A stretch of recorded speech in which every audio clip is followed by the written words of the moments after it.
আজ সকালের ওয়েদারটা খুব ঠান্ডা ঠান্ডা ছিল।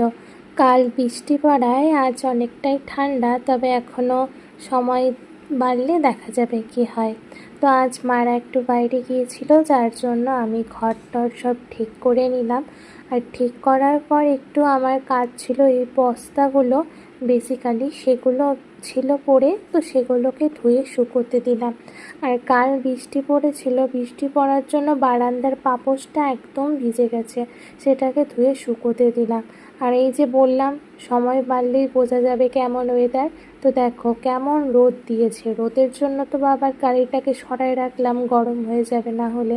তো সেটাকে ছায়াতে এনে এবং আমার সাইকেলটাকেও ছায়াতে রেখে তারপর যে সমস্ত ঘরের একটু ঝাড় দেওয়া ছিল সেটা দিয়ে দিলাম।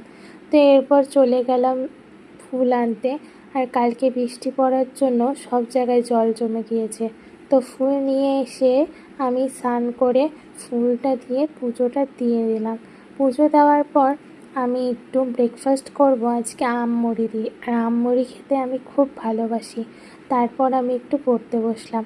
আর পড়তে বসেই আমার মা আমাকে ডাকা শুরু করে দিয়েছে, তো সেখানে একটু দাঁড়িয়ে তরকারিটা ঘাটলাম। আচ্ছা, তোমাদের জন্য আমার একটা ছোট্ট প্রশ্ন থাকলো, তোমরা বলো তো আমি আজকে কী দিয়ে ব্রেকফাস্ট করেছি? যে তিনজন সঠিক উত্তর দেবে তাদের পরের ভিডিওতে আমি নাম নেব। টাটা।